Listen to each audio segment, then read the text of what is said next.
it's a gossip page. It's called Homosexual Hype News. This morning, I would receive an email showing a report filed by Holcomb on trying to have that very report removed and taken down. Look at that, y'all. That's a whole nother group. You would think that I rewinded the video.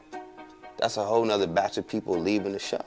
Homosexual Hype went on the internet with some regular clothes, like he a regular man, with a whole bunch of gossip. I haven't seen it yet, so this is my first time responding or reacting to it, but I pretty much expected that he was gonna say something. Yeah, Corey tried to get a black man business shut down by telling them this, that, and the other. I thought you kept it real. The mission of the journalist or the person that says they are journalists or plays in media is to extract information or is to push information. And along the road, yeah, we definitely have ruffled feathers because someone may not like the information that's being pushed. Some dude, he always, it's a gossip page. It's called Homosexual Hype. The beef with Corey, it kind of came out of nowhere.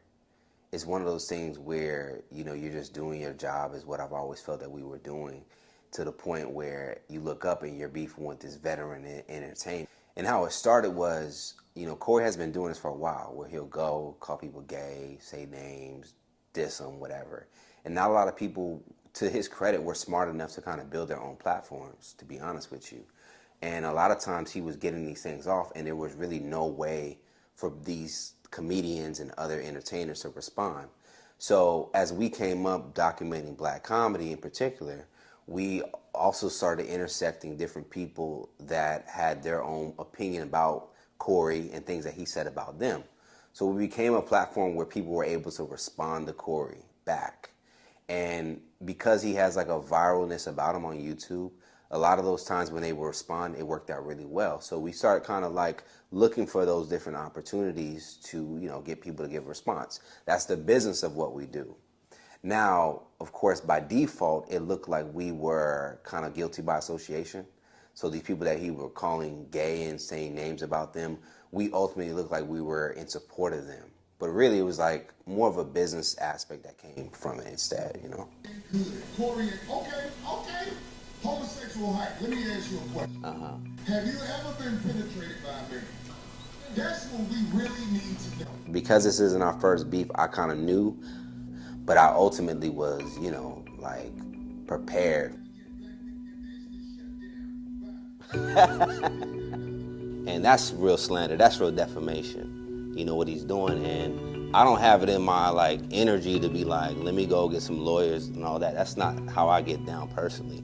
I understand the game of entertainment. I understand he's saying stuff to get his fans excited, and that's just part of the game. And it's unfortunate because it's like, he's gonna have to stay, that's his career. This is his career, he's gonna have to do this. He can't do nothing past what he's doing now. If anything, like, I'm the little guy coming up with no name and building a network. This journey started in 2009. I had an idea of, like, you know, what can I do as an entrepreneur that can set myself apart of everybody else, especially with digital. This is when, like, YouTube, or more so the internet, was becoming really fresh and becoming a tool at our fingertips. And I had this idea of building this, like, black comedy space. We just kind of kept going. Officially in 2015, though, we ended up changing our name because we originally were The Laughing Barrel. In 2015, we really became officially Comedy Hype on paper. So this process has been well over 10 years, 10 plus years. The motivation was I'm an advocate for black people. That's like my passion. I'm a black man, so therefore I feel like obligated to be kind of like a protector, a warrior, a champion for our folks. I want other young men to be able to see what I've done with this platform and not feel like, because there's a whole taboo thing, they feel like, oh, you gotta be gay to make it. The worst thing you can kind of sometimes tell a man is to go at their sexual orientation, right? Or to kind of question it. That's like one of the easiest things. Let's go back to playground days, high school days, elementary days. We would say, oh, that nigga gay. That's what you do to chop someone down. So I knew he was gonna probably take it there. And in my mind, I'm like, okay, he take it there. I've already dealt with that. The first time he did it, would probably be the most that I felt. There was more emotion the first time, and that's because I wasn't prepared for somebody to get on a platform and say those things about me. But not only that, I wasn't as visible back then. I used to be really behind the scenes. So it's like you seeing someone like yelling to the world these things about you, and you don't have no soapbox to kind of defend yourself, because again, I wasn't visible out there. So I allowed it to play out. And I think that kind of hurt us a little bit, to be honest, because people's perception becomes a reality. And when it comes to that particular topic, it can sometimes feel a little taboo in our community still. It's putting a label on me that is not true, and then ultimately it can affect my relationship with my current supporter. Some percentage might say, nah, I know John, that's not how you get down. Another percentage never met me, be like, I could see a little bit on him. Another percentage be like, nah, that's just Corey being Corey. So you're gonna have that dynamic. The issue that I have with what Corey did was that he tried to make it feel like I'm living a lie, or that I'm not being truthful, and that I was a closeted gay man. My brand as a person is integrity and being thorough. If I was a gay man, I would own that shit and not give a fuck, to be blunt with you. Because I don't have to live that way of like fear. I don't live in fear. So that's the thing about why I was more offended. Like, even if I got down like that, why would I feel like I need to hide it from you or anybody? I headlined to Carlos Biller. I was standing right by the promoter, and the promoter was like, no, Corey lands this time. So bottom line, after Carlos got off, people started walking out. But I ain't went around saying that, because I don't make excuses. Because let me tell you something. When you go last on a show like that, you're not going to get the crowd in their prime. But it don't matter when I get the crowd. I'm really that nigga who I say I am. All right, so we came across the video. One of our writers came across it. All right, I'm gonna play the video and we gonna watch it together. And let me know if I'm tripping. Let's just go with Corey's theory of, hey, they thought the show was over. Cool, I have no problem with that. But I'm talking about these people that are gonna start exiting. As you see, there's a group right there while he's talking on stage. That's group number one I saw, all right? Corey is performing right now, so they know it's on stage. They know he's on stage. I see another group of people leaving out while he's performing, y'all. Damn, is that a homie just getting up in the camera interview talking about maybe he had enough of the show?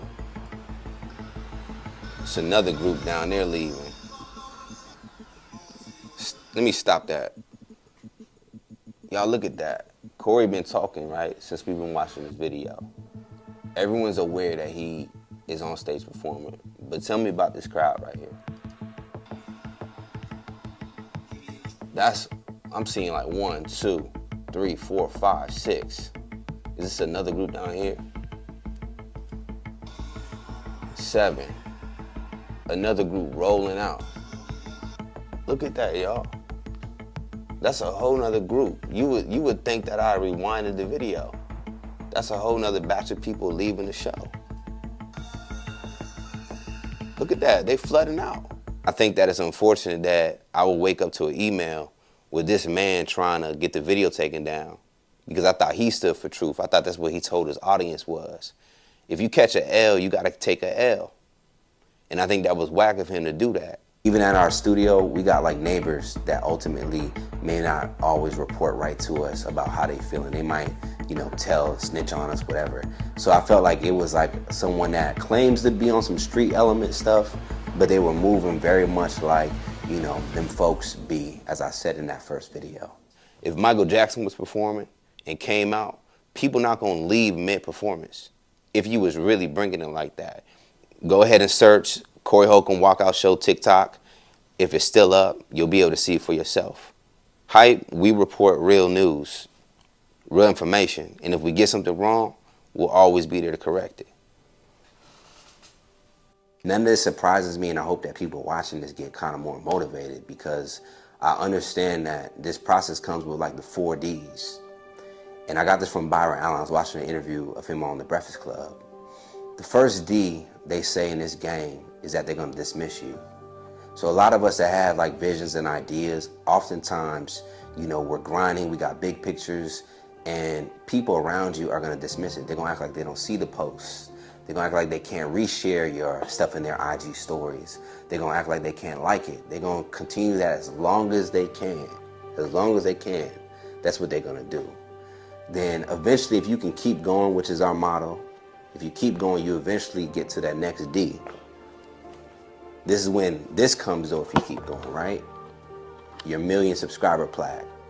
But when you get to that point, they dismiss you, then they discredit you. They begin to act like your following doesn't exist. And I think that's where we're hitting with Corey. He's acting like what we're doing is not a real thing, calling us a gossip platform.